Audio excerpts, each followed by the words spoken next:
Hello, students. Welcome to the uh, video lecture for the introduction to how we will analyze the film in our current semester, and a brief introduction to the role Children of Men, which will be the film we are watching. So the goals of this PowerPoint will be to introduce basic film concepts. We will pay particular emphasis to how the camera moves and diegetic versus non-diegetic film elements. We will then discuss some of the basic themes found in the 2008 film Children of Men. Okay, so watching film. One of the things as we watch a movie that we want to do for this class is not watch the movie as you might watch it at home simply for enjoyment. What we want to watch is how film uses some common conventions, often referred to as the grammar of cinema, the grammar of the medium, to present its message. Film, like poetry and plays, puts together certain sort of techniques in order to transmit its message through the characters, the film, the sound, the camera, the special effects, and so forth. So, when you watch a film, one of the things that I want you to do is pay attention not simply to the story and the plot, but how they are presented by the camera. Remember, we as an audience can only see what the camera's eye shows us, and that nearly everything we see on screen is manipulated by the director and others who helped make the film. Pay attention to whether the rhythm of the editing is fast or slow. Is the camera moving slowly, taking its time to show you objects? Or is it showing you a bunch of different objects in random order or in a certain sequence of order, close up, far away, and so forth? As you watch Children of Men this week, what I want you to really pay attention to is how the camera moves throughout the movie. In films, the camera is almost always our narrator. Now, you may have movies that have another narrator, but the camera is always the narrator of a film. Remember, the camera is how we see the movie. We are only able to see what the director has shown us with their camera. The camera is the way the director tells us the story of the movie. When we have our virtual class this week, we will watch this clip from Star Wars to show how the camera moves to present the famous opening scene. Next up, and these are the key terms of this unit, right? Pay attention to diegetic versus non-diegetic elements of the movie. Diegetic, anything that exists in the world of the film. Basically, anything the characters can see or hear or have the ability to see or hear. These could be music, they can see various items, important items in the film, words said by the character or written down that they can see, and sound. What can the characters hear in terms of the sound of the movie? So if the characters can see or hear it, that is diegetic elements of film. It exists in the world of the movie. Now, unlike some plays, and definitely unlike poetry, what films also have are non-diegetic elements. Non-diegetic elements are things that only we as the audience can hear. They can be music, they can be dialogue in terms of a voiceover. If you oftentimes hear a character thinking, or maybe there's a narrator of the film, and words. Most often, you will see in various movies when we go to a different country, it will flash on the screen Berlin, Germany. Only we can see that. There's not a big giant floating Berlin, Germany sign in the movie. So, when we have our virtual class this week, we will look at the opening scene of Star Wars again, paying attention to the diegetic versus the non-diegetic elements of the film.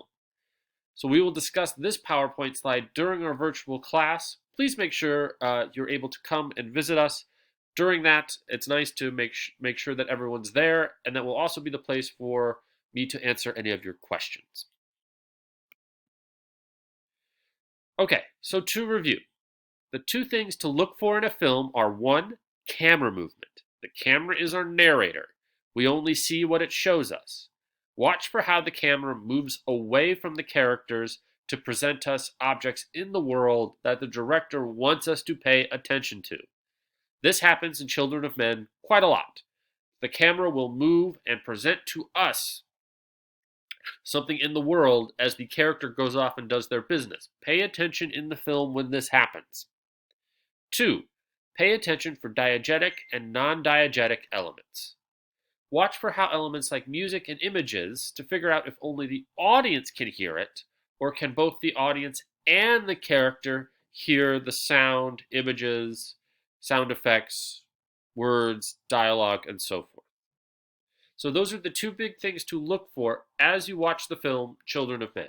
You may have to watch this twice and watch certain scenes over again, in particular to see how the camera moves. During our virtual class, we will also pay special attention to various scenes. Next, let us do a basic introduction to the film Children of Men. This is the major thing that you have to read/watch for the upcoming week. So make sure that you are paying attention and take time to watch the film. Children of Men is a 2008 dystopian film about a world that, for 20 years, could no longer have children, and that has thrown the world into a panic. Children of Men is what we would call a dystopian film. Dystopian films are the opposite of utopian films. Utopian films is when everything is wonderful and everything works out in the end. Most commonly, oftentimes you will see the TV series Star Trek presented as a utopian vision of the future. Children of Men, however, is dystopian. That means the film presents a world that is frightening, scary, and basically on the verge of total collapse. It is a world that is collapsing.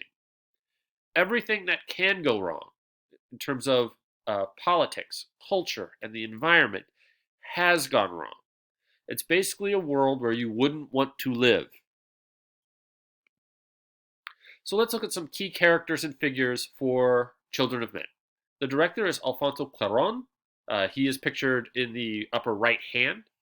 Some of our major characters in the film will be Theo Ferron, it's Clive Owen, pictured in the bus, and Key Claire Hope Asidi, presented right here. Some other key characters are Jasper, presented up in the right hand here, Luke, presented there, and Julian, presented there. You will see all of these characters in the movie, so when they come up, pay attention to them because they are some of the more important characters of the film and will probably be characters about which you will need to write in the essay that you'll write on the film. So, while you're watching Children of Men, pay attention to some key themes and ideas and how they're presented. The world of Children of Men echoes sort of our present treatment of immigrants. While watching the film, pay attention. Look for how the country of Britain uses propaganda to lie about their treatment of the refugees. In the film, they are called Fugees, like the old band. Next, look how the camera shows us this treatment of refugees and immigrants. Very often, the camera will pan and look and make the audience look at how these people are being treated by the British government, even if the characters themselves aren't really paying attention. It's like the director of the film, Alfonso Cuarón, wants us to notice what is happening to these people.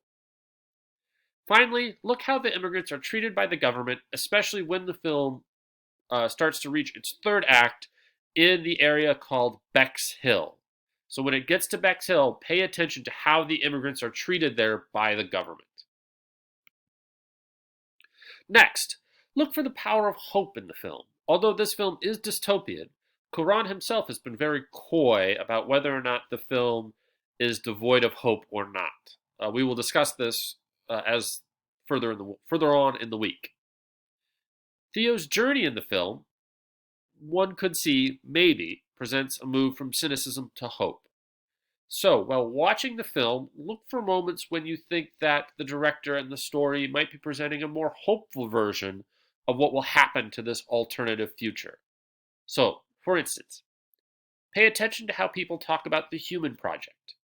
Look about how people treat Key and Theo on their journey, and pay special attention to how Key herself as a character can represent an image of hope. Finally, one of the last things I'd like you to pay attention for is the issue of classism.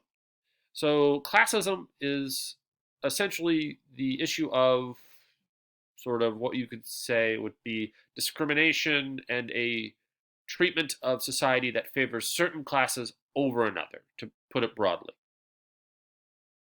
The world of Children of Men shows a nation with a huge divide in classes, especially along wealth lines, rich and poor. Now, of course, wealth lines are also intimately wedded to racial and ethnic lines in the movie as well. So it's not just rich and poor, it's oftentimes white versus others. But look for how wealth plays a huge role in the world of the film. Especially pay attention to how the rich people, even though they're living in a dystopian world on the verge of collapse, continue to live and go about their day without thinking about how their world is ending. So pay attention to that. In particular, watch how Theo's cousin lives. Watch what he says about the problems of the world. What does he think of them? 2. Watch how the poor people, the majority of the people in London, live compared to the rich people. In particular, pay attention to the scene where we go through the city and cross over a gate into a park full of wealthy individuals. Pay attention to that scene. It's an important scene that talks about the class divides of the film. All right, that is the video lecture for Children of Men. Please watch the film this week, and we will discuss it at our virtual hangouts this week during our normal class time.